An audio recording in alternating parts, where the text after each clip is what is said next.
TV Batuíra Portugal, para lá do amanhã. Então, boa noite a todos e bem-vindos.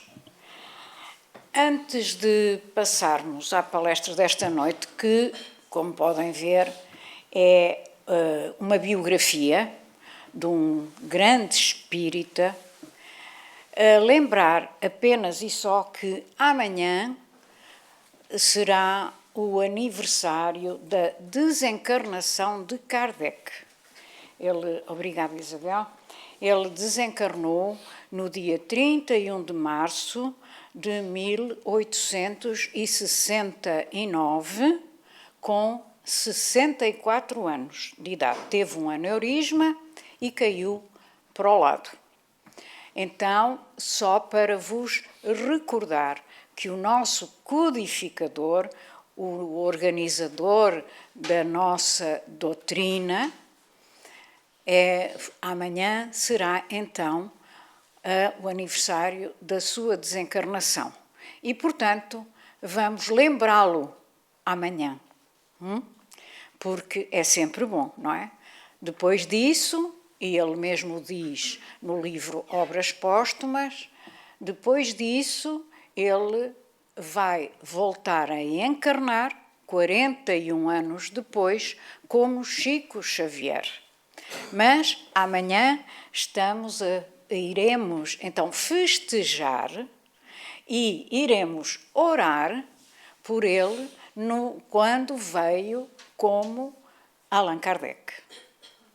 E para saberem mais sobre a grandeza desse espírito, aconselho-vos a ler o livro Cartas e Crônicas do Irmão X, capítulo 28, Kardec e Napoleão, para que fiquem com uma noção realmente da grandeza espiritual deste espírito. É, como é dito no livro pelo Irmão X, um apóstolo do Cristo que veio diretamente, com ordens diretas dele, para a Terra, para nos ajudar e nos ensinar.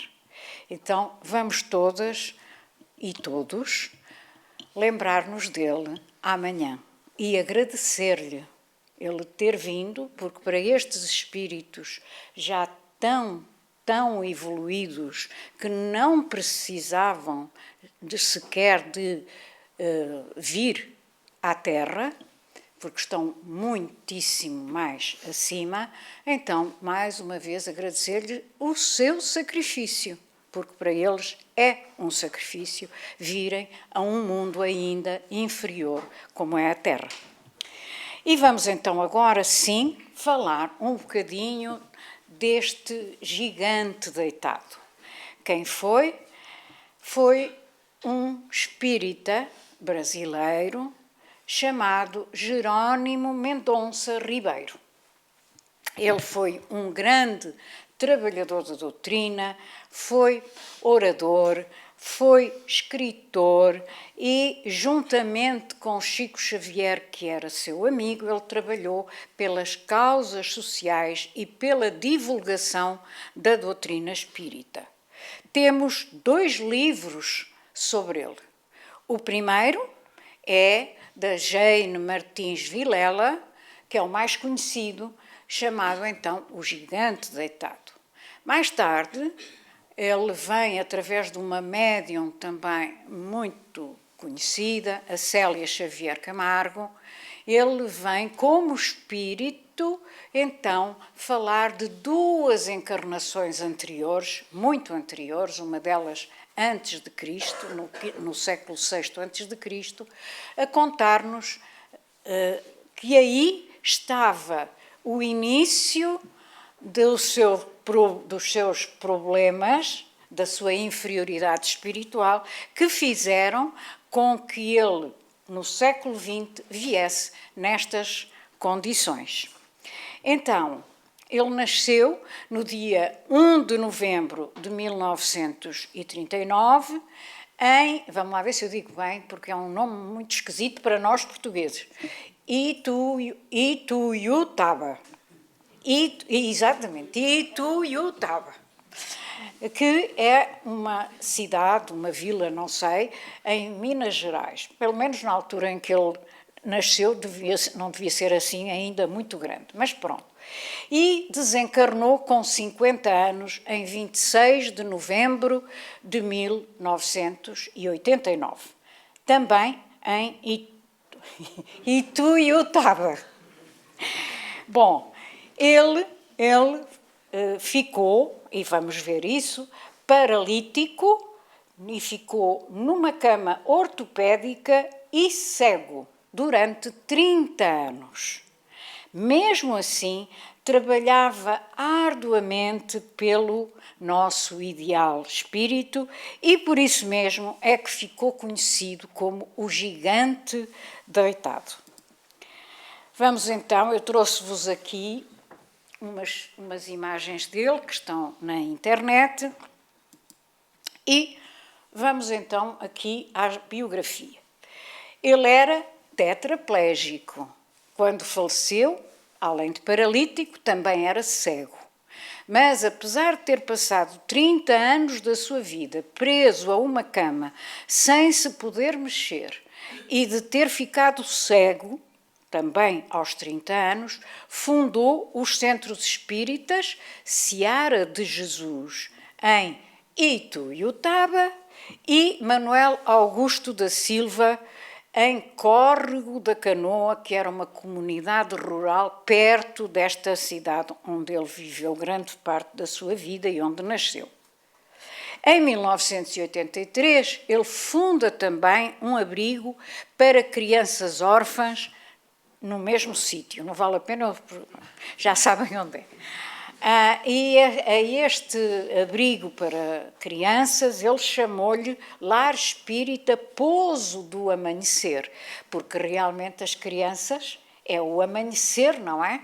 Da vida física. E então foi esse o nome que ele lhe deu e naquele momento, quando o livro foi escrito, nos anos 90, ele atendia 100 crianças todos os dias e acolhia, portanto, também tinha 100, outras 100, portanto, ao todo 200 crianças.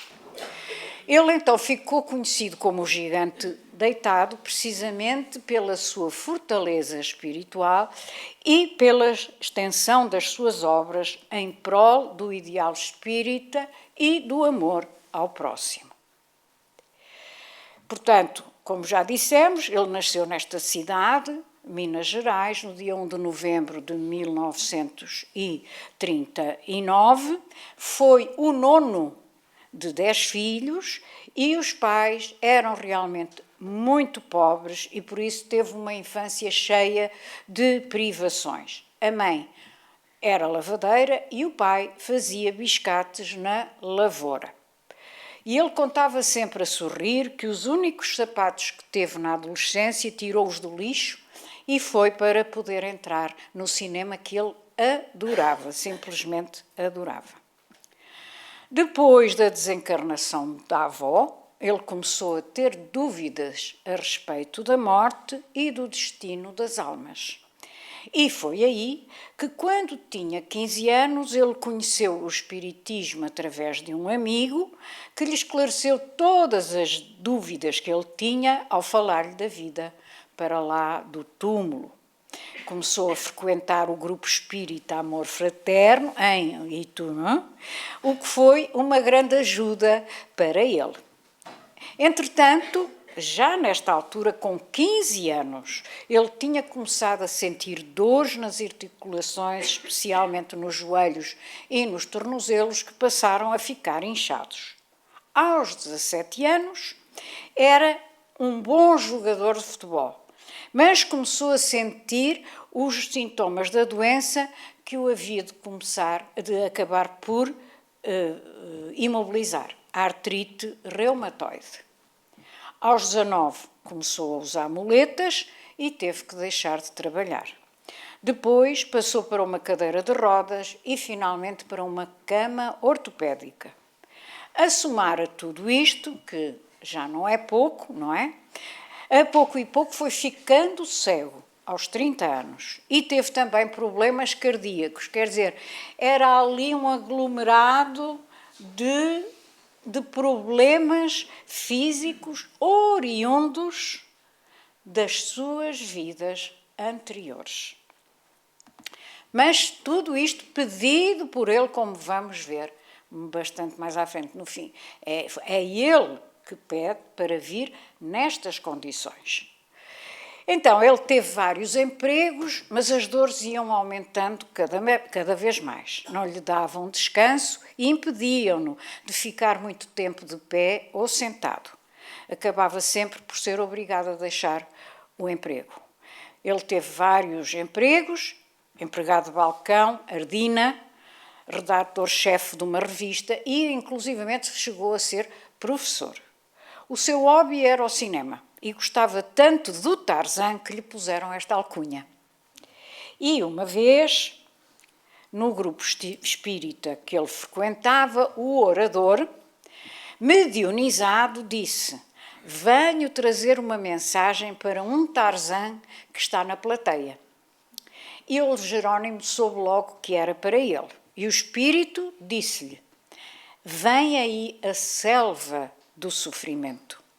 Agarra-te ao cipó verde da esperança. Eu tive que ir ver o que era o cipó. E, pelos vistos, é uma trepadeira. Ou parecida à trepadeira. Enfim, para nós chega com dizer que é trepadeira, não é? É isso, não é? Pronto, ótimo. Ainda bem que não me enganei. Então, agarra-te ao cipó verde da esperança e arma-te de muita fé e muita coragem para lutar contra a animalidade que ruge em teu peito. Ainda que tiveres que verter todas as lágrimas ou padecer todas as dores, o que representará isso ante o amanhã glorioso do teu destino?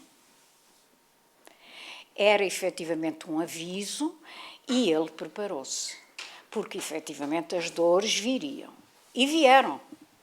Mas ele conseguiu vencê-las. E é por isso que eu vos trago a vida dele, porque acho que é um exemplo para todos nós. Principalmente que normalmente nós lamentamos-nos à mínima dor. Não aguentamos. Eu confesso que aguento muito pouco a dor física, aguento muito mais a dor moral do que a dor física. Mas depois deste exemplo do Jerónimo Mendonça, deixa-me estar calada, sempre, porque vocês vão ver o que este ser realmente sofreu. Ele conseguiu uma encarnação muito meritória para ele.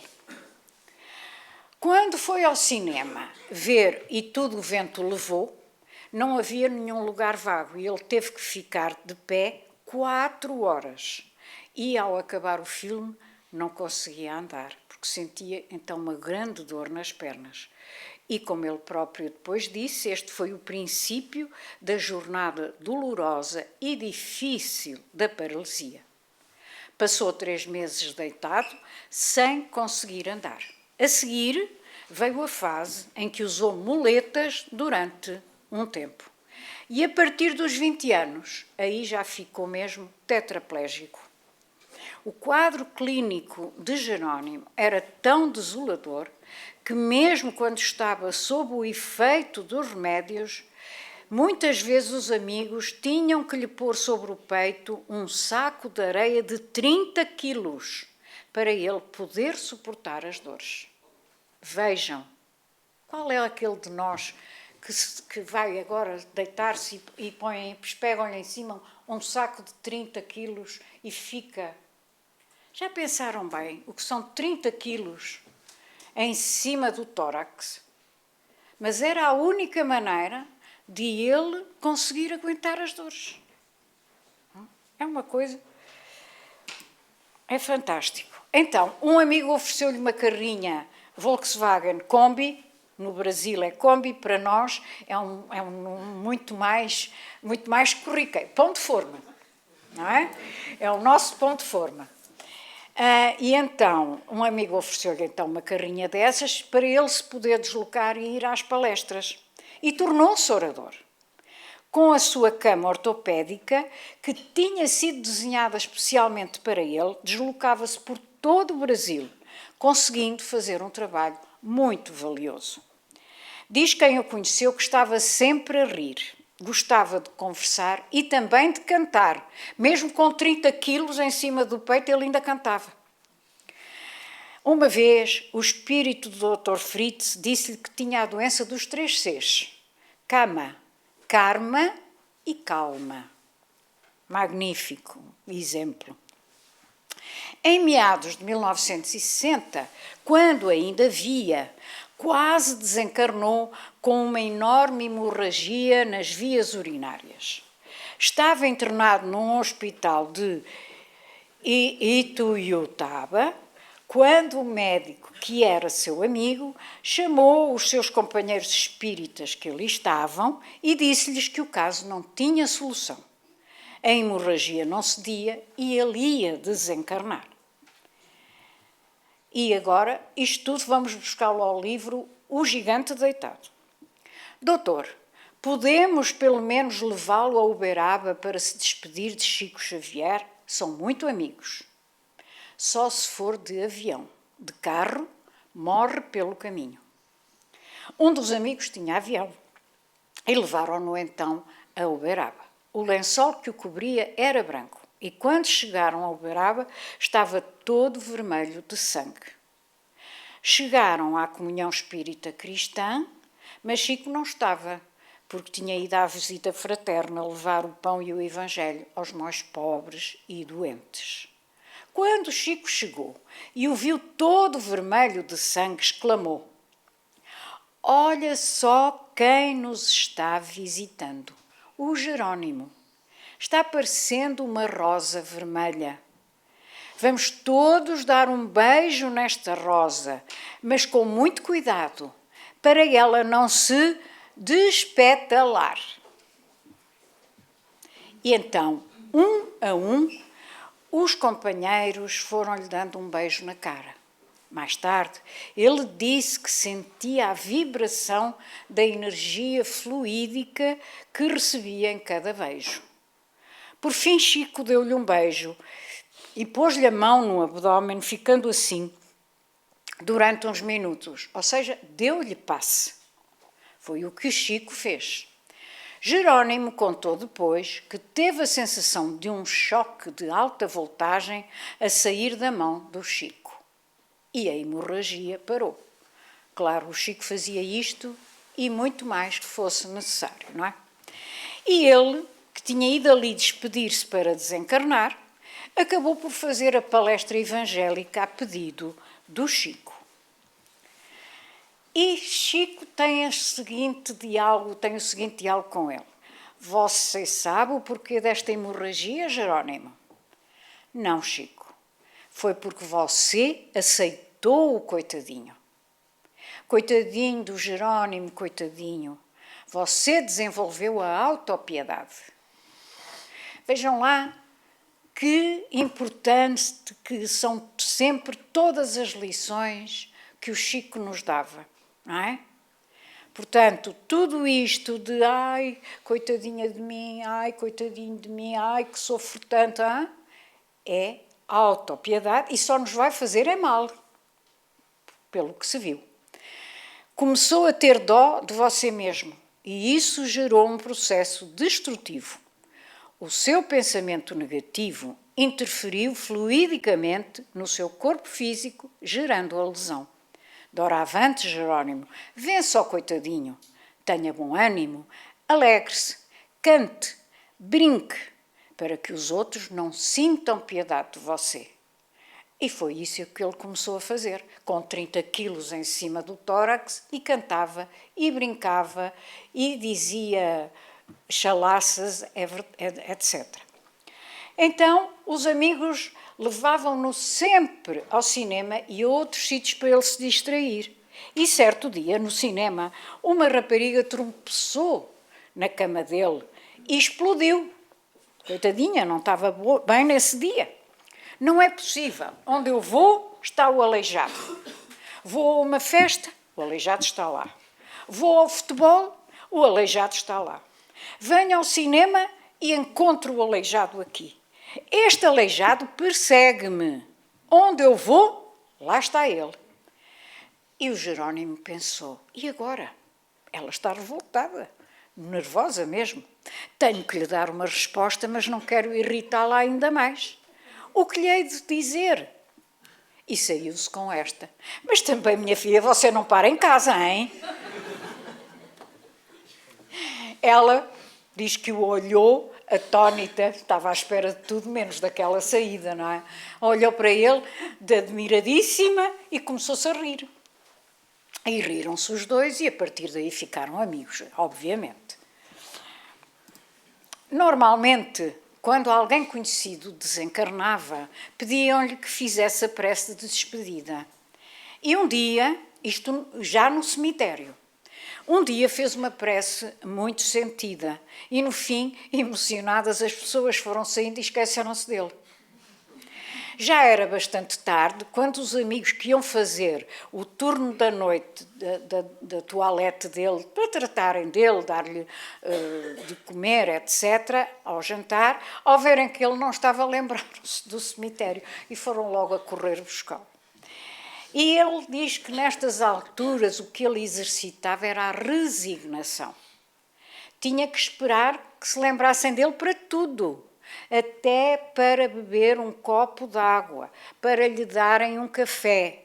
Ele era tetraplégico e, portanto, ele dependia inteiramente dos outros. Um dia, numa palestra, esta também tem, dentro disto, tem uma certa graça. Um dia, numa palestra, puseram a cama de Jerónimo logo à frente para não perturbar quem quisesse passar. A certa altura, um homem alcoolizado virou-se para ele e disse: paralítico, levanta-te e anda. E Jerónimo respondeu-lhe: depois, meu amigo, depois. O Jerónimo temia que a cena atrapalhasse a palestra, mas o alcoólatra continuava: paralítico, levanta-te e anda. Bem que eu queria, mas não consigo, disse Jerónimo em voz baixa, tentando chamar o homem à razão. E o homem acabou por se ir embora, mas ainda disse: ó homem de pouca fé.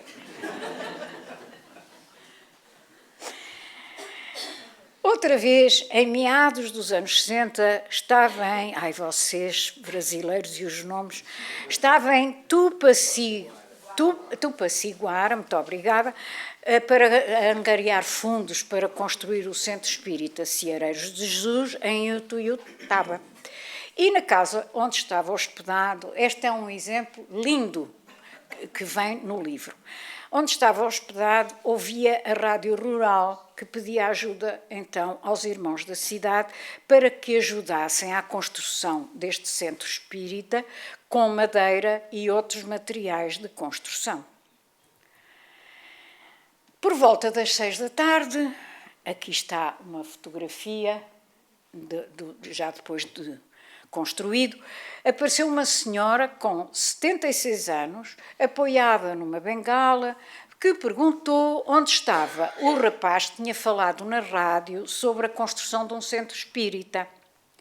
E ela foi levada até Jerónimo e então disse-lhe: olha, meu filho, você, com todas essas suas dificuldades, trabalhando ativamente para construir um centro espírita, tocou muito forte o coração desta velha que já se despede da terra. Que vergonha para nós que somos perfeitos e nada fazemos. Moro distante, meu filho, não possuo quase nada, mas não podia deixar de lhe oferecer auxílio. Trouxe estes 6 ovos para você tomar uma gemada e ficar mais forte. Você precisa continuar falando e iluminando as almas com as verdades da nossa doutrina querida. É pouco o que lhe ofereço, mas é de todo o coração. E todos os que assistiram à cena ficaram com lágrimas nos olhos. E este caso faz-nos lembrar de Jesus e da viúva, não é? Com o seu óbolo que deitou ali as 2 moedas que lhe faziam falta para comer, eram tudo o que ela tinha então para se sustentar. Mas lá está, é o que nos ensina a doutrina. Quando não se pode ajudar materialmente, pelo menos pode-se dar um sorriso ou uma palavra amiga a quem está a sofrer, ou então oferecer-lhe 6 ovos para uma gemada. Só não ajuda realmente quem não quer. E quando o Jerónimo começou a construção deste lar espírita das crianças, o abrigo das crianças, o pouso do amanhecer, sabia que ia ter problemas. E, por isso, foi ter com Chico a Uberaba. E, depois de o ouvir, o que é que Chico lhe disse? Para ele ir ao Rio de Janeiro, encontrar-se com o Roberto Carlos, que nós tanto gostamos e tantas canções dele apresentamos, que nessa altura ele estava a dar um espetáculo numa coisa que se chama Canecão, no Rio de Janeiro. Ele estava a dar um espetáculo lá e o Chico disse-lhe para ele ir ter com o Roberto Carlos. E ele diz para o Chico, mas como é que eu chego lá com esta cama? E o Chico disse-lhe, já é hora de você procurar o Roberto Carlos, pois vocês os 2 estão vibrando na mesma faixa. Então, o Jerónimo foi para o Rio de Janeiro com 6 pessoas. E pelo caminho ele ia a pensar, mas como é que vamos entrar no Canecão com esta cama? E o dinheiro para os bilhetes? O que temos mal dá para pagar as sanduíches, quanto mais para entrar.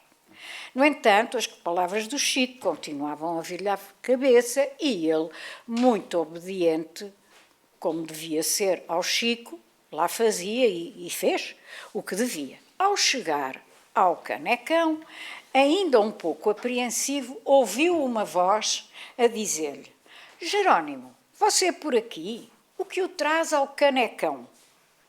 Jerónimo perguntou-lhe quem era e o homem respondeu-lhe que o tinha conhecido há muito tempo no grupo espírita da Prece em Uberaba. É o segundo grupo espírita que o Chico fundou em Uberaba, não é? Primeiro foi a Comunhão Espírita Cristã, depois o Chico não gostou de uma coisa que lá se passou, saiu e fundou o grupo espírita da Prece. E voltou então a perguntar-lhe, esse senhor, o motivo dele ali estar. E ele respondeu-lhe.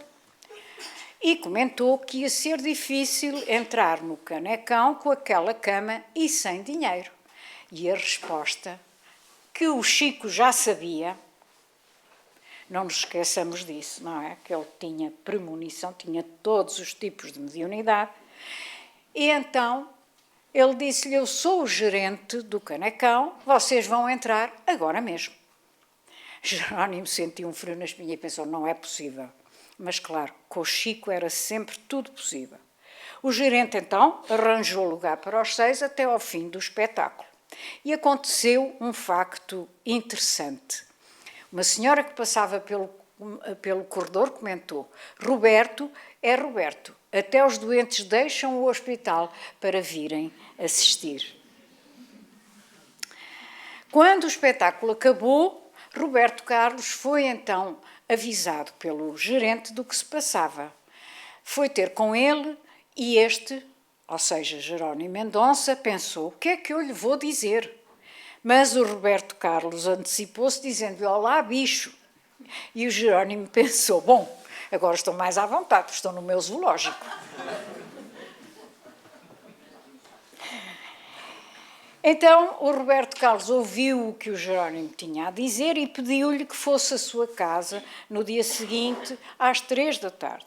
E quando lá saiu, o Jerónimo Mendonça trazia um cheque de 1 milhão de cruzeiros, que em 1983, que foi quando isto se passou, eram montes de dinheiro, acho eu.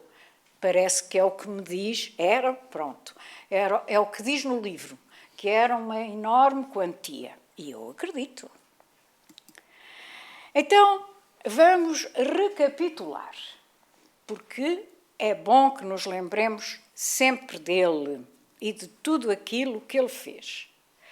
Apesar de estar numa cama ortopédica, tetraplégico e cego, o Jerónimo Mendonça fundou 2 centros espíritas, o Ceareiros de Jesus e o Manuel Augusto da Silva, que era um grande seu amigo. O Lar Espírita Pouso do Amanhecer para crianças órfãs e ainda uma tipografia.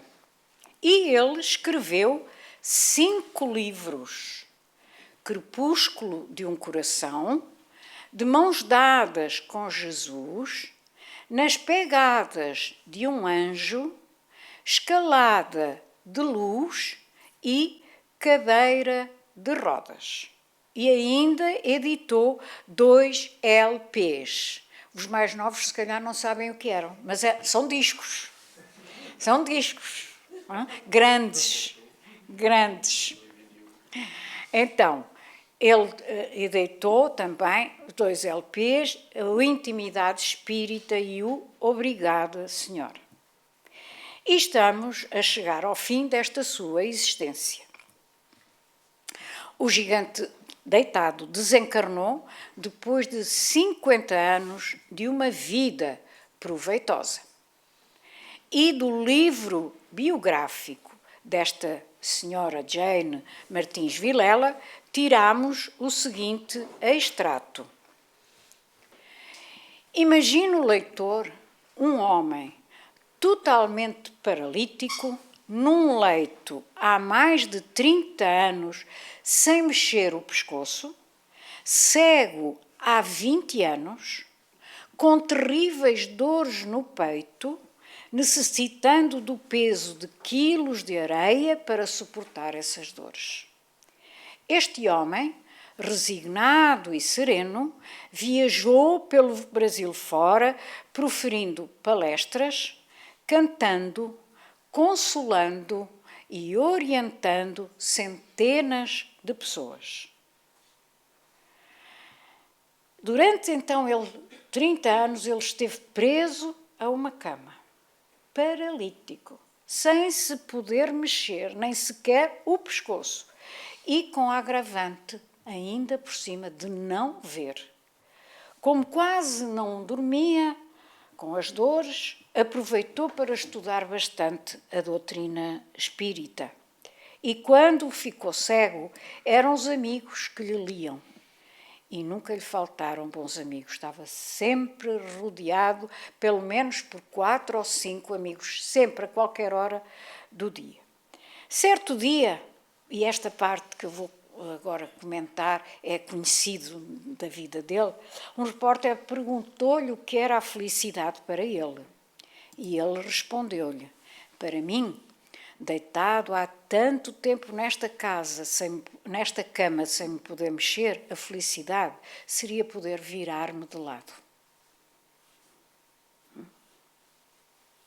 E noutra altura disse: casei-me com a doutrina espírita pelo civil e com a dor pelo religioso.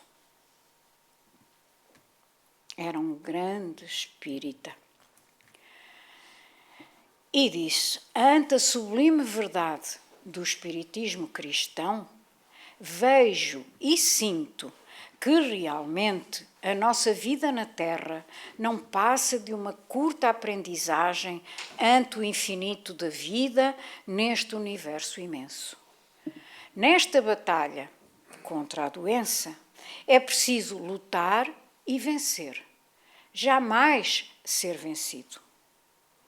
Enquanto me ferem os grilhões, liberto-me do homem velho que fui, antevendo horizontes inatingidos, onde a mestra dor me dará a alforria merecida. Vejam se a vida deste homem não é um exemplo para todos nós. é muito importante, acho eu, trazermos efetivamente a vida destes seareiros que contra tudo e contra todos, contra todas as dificuldades, conseguiram vencer-se a si próprios e sair desta encarnação triunfantes. Dele é que nós podemos dizer que foi um espírito que saiu da prova completamente vencedor. Então, agora temos o segundo livro, que é o Asas da Liberdade. E ele diz-nos, então, aqui, que é pelas mãos da médium Célia Xavier Camargo, e traz-nos, então, como eu já vos disse, a narração de 2 vidas anteriores. Primeiro, quando foi Emile e viveu no Egito, e depois, quando renasceu como imperador da Pérsia, no século VI a.C., com o nome de Cambese I. E no prólogo, temos as palavras do autor, de que retiramos o seguinte: com a permissão de Jesus, entrego agora ao público uma pequena parte das minhas vivências através do tempo. Muito errei e muito tenho sofrido para reparar os danos causados a outrem e a mim mesmo. Reparem, ele foi com estas 2 vidas que ele agora, passados 25 séculos, que veio pagar a sua dívida.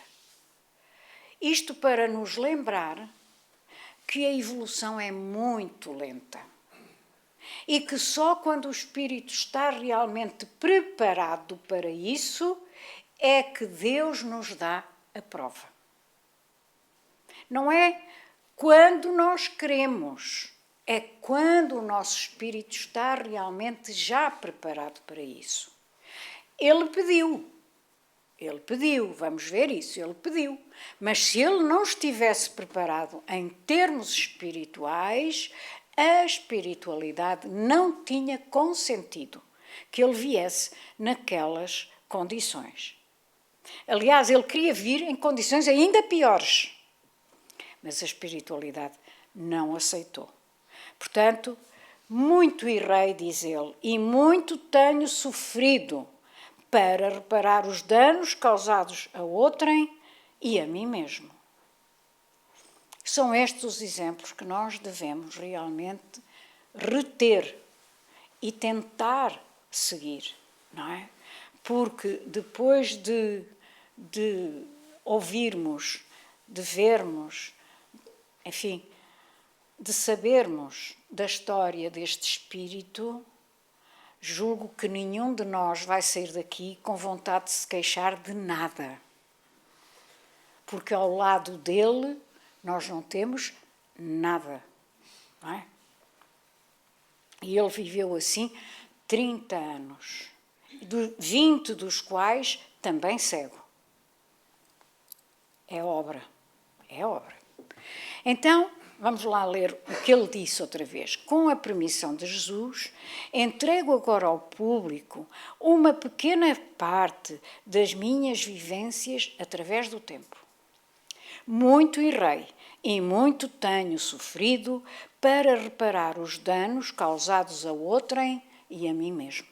Todavia, a misericórdia do Altíssimo sempre foi pródiga em conceder-me oportunidades de aprendizagem e amadurecimento através de encarnações para transformar-me num ser melhor. É para isso que aqui estamos. Para, em cada uma das nossas vindas ao corpo físico, tentarmos sair da encarnação melhor do que a ela chegamos. Porque esse é efetivamente o nosso, deve ser o nosso anseio, deve ser o nosso fito em cada encarnação. Realmente, e fazermos todos os esforços e não desistir à primeira. Não é? Porque também o desânimo é muito mau conselheiro, digamos assim. O desânimo é muito prejudicial para todos nós. Então, estamos aqui exatamente para isto, para nos transformarmos num ser melhor. E, no epílogo do livro, a certa altura, ele vai dizer o seguinte: através do tempo, reencarnei inúmeras vezes, envergando personalidades diversas, sofri e fiz sofrer. Torturei e fui torturado. Ainda causei muito mal. E este, através do tempo, reencarnei inúmeras vezes, lembrou-me que na próxima quinta-feira, por coincidência, vou ser eu outra vez a dar a palestra, e vou trazer também a vida de um espírito, 15 vidas dele. Eustáquio, 15 séculos de uma trajetória. Não são 15 vidas, são 17 vidas. Então, aí também nós vamos ver exatamente isto, não é? Que nós temos realmente que reencarnar muitas e muitas e muitas vezes. E que o mal, a animalidade, ainda está muito arraigado em nós. E por isso precisamos de muitas vidas para o ir extirpando do nosso coração. Muitas. Então, ele diz, envergando personalidades diversas, vamos voltar ao Jerónimo Mendonça, envergando personalidades diversas, sofri e fiz sofrer. Torturei e fui torturado. Ainda causei muito mal.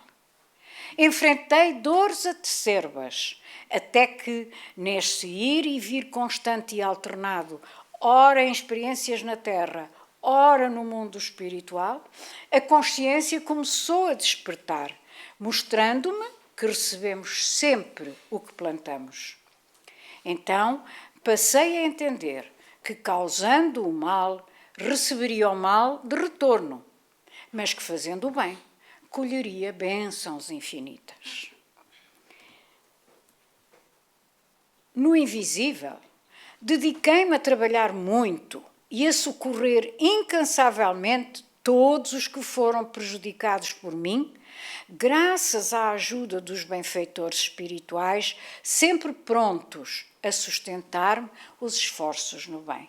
Pois é que os nossos amigos espirituais estão sempre, sempre a tentarem ajudar-nos.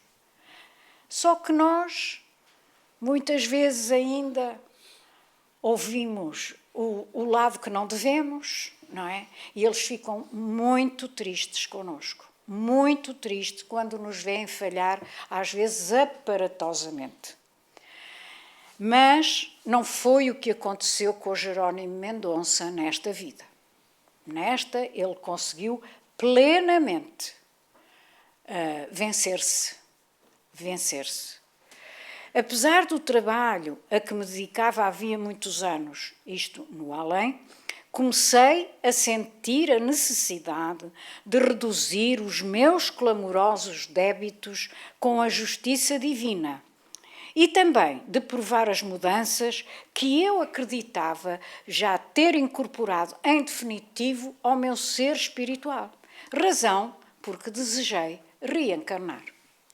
No íntimo, ansiava por voltar em situação de sofrimento que me permitisse testar os meus próprios valores. Assim, planeei retornar com uma enfermidade que me deixasse inapelavelmente num leito, cego, sem fala e sem audição. Ele, como eu vos disse há pouco, ele ainda queria mais, mas a espiritualidade não consentiu porque achou que era bom para ele que assim fosse. Porquê? Os benfeitores acolheram uma sugestão do planeamento reencarnatório com algumas ressalvas.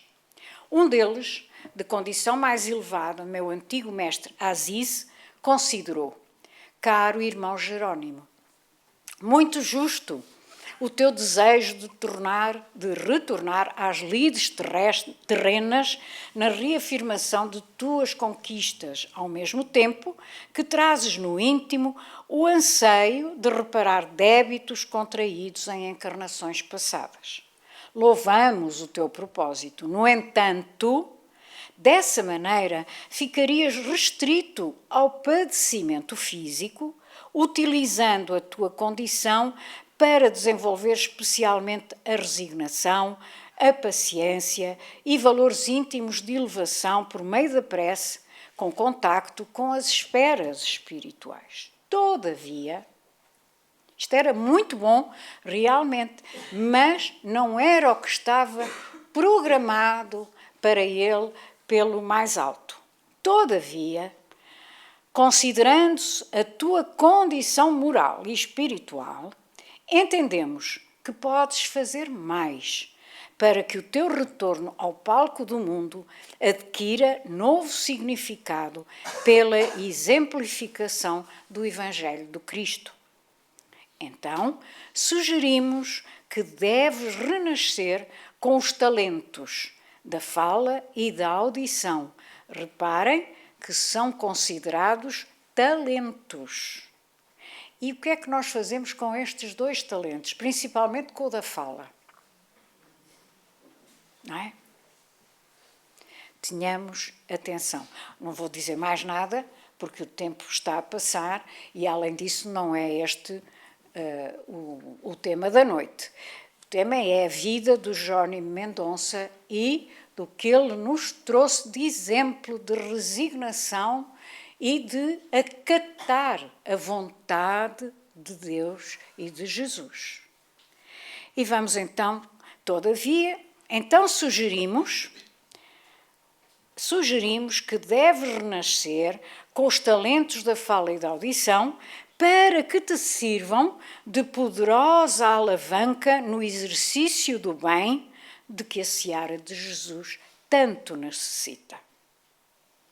Para maior facilidade da tua tarefa, e sabemos ser este o teu íntimo desejo, renascerás na terra do Cruzeiro. Jerónimo Mendonça continua a dizer no livro que renascer no Brasil ia facilitar a sua tarefa devido às conquistas espirituais existentes nas terras brasileiras, visto que ali a doutrina codificada por Kardec avançava de maneira estupenda, diz ele, contando já com um movimento espírita muito atuante. E ele então agradeceu comovidamente as sugestões dos amigos espirituais e porque sabia que eles lhe estavam também a enriquecer o planeamento reencarnatório com novas perspectivas de trabalho. E a partir desse dia, ele entregou-se aos cuidados dos irmãos responsáveis que preparam as novas reencarnações. Mas voltando, vamos terminar o nosso reencontro de hoje com o prólogo. Vamos voltar ao prólogo em que ele diz assim: muitos daqueles que conviveram comigo no passado, reencarnados no século XX, participaram da minha última encarnação. Renovados, fazem parte do movimento espírita e no exercício do bem, trabalham na construção de um mundo melhor. Que, iluminados pelo sol da verdade eterna, um dia sejamos dignos de ser chamados trabalhadores da seara de Jesus. É isto que todos nós queremos, mas muitas vezes não conseguimos ainda. Mas esforçamo-nos, não é verdade? Isso é o mais importante. Então, muito obrigada pela vossa atenção e muita paz.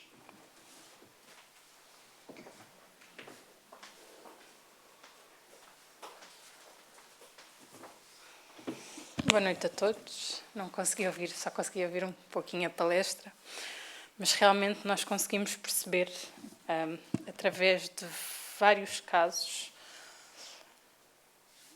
que é uma bênção muito grande nós termos este conhecimento, ou termos a oportunidade de vir em busca deste conhecimento, porque dá-nos a possibilidade de encarar as coisas de uma maneira diferente. E muitas vezes é só isso que nós precisamos, de um ponto de vista diferente para conseguirmos arranjar as forças necessárias para enfrentar as nossas dificuldades. O caso do Jerónimo Mendonça é um caso gritante, em que ele mostrou que a resignação é uma das grandes chaves para nós conseguirmos enfrentar as nossas dificuldades da melhor maneira.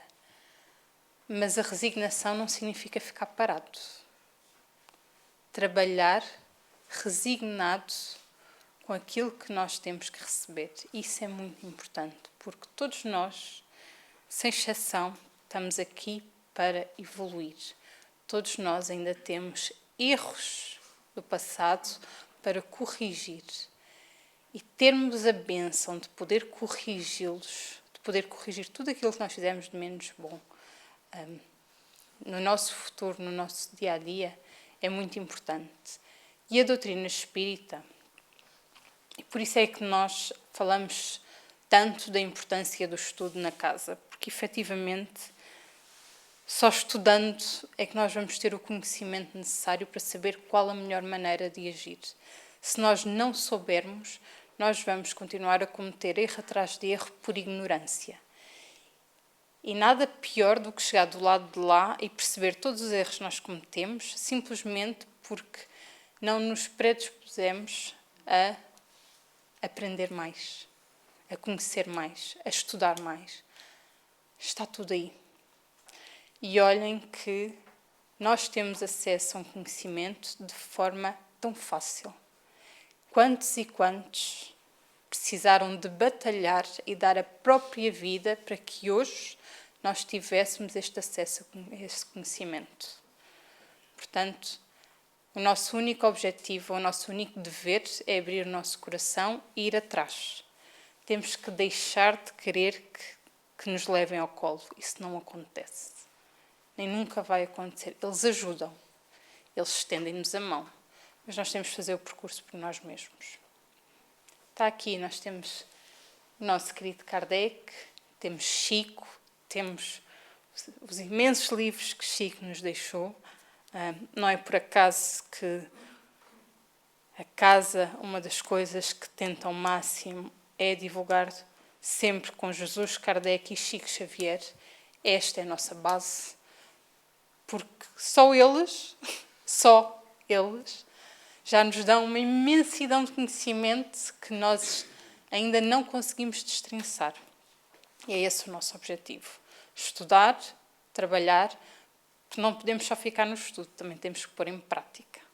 Isso também é muito importante. E não é por acaso que o lema da casa é trabalho, trabalho e mais trabalho. Sendo que Batuíra diz que não há mal que não se resolva com o trabalho. Só por aí nós já vemos a importância disso. Mas só percebemos isto se estudarmos, não é? Então vamos para a nossa prece, a nossa oração, como sempre.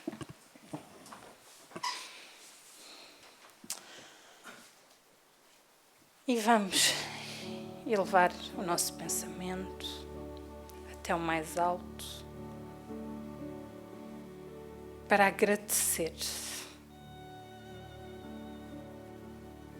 algo que nós ainda fazemos tão pouco, porque só nos lembramos de pedir. Então nós aqui estamos para agradecer. Agradecer pela oportunidade bendita de estarmos aqui hoje,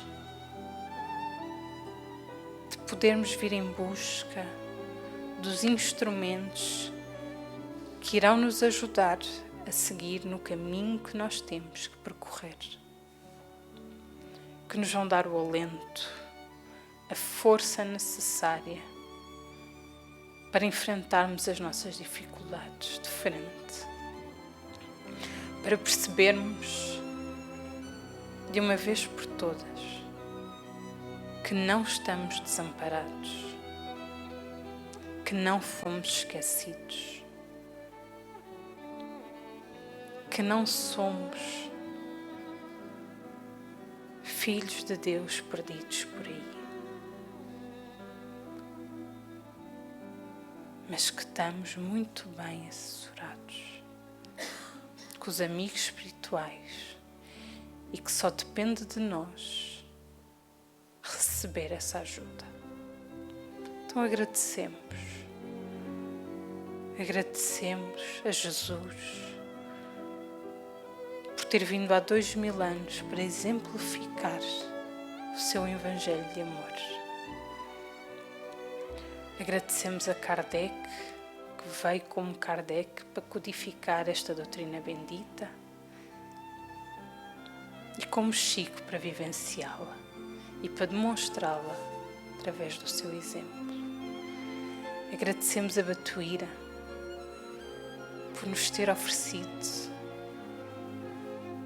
este presente do céu que é esta casa, onde temos a oportunidade de nos melhorar, de estudar e de trabalhar. Que Jesus, o médico das nossas almas, possa iluminar cada coração que aqui se encontra, encarnado e desencarnado, envolvendo-nos no seu manto de paz e de luz. Que Ele possa permanecer conosco, iluminando o nosso caminho, hoje e sempre, graças a Deus.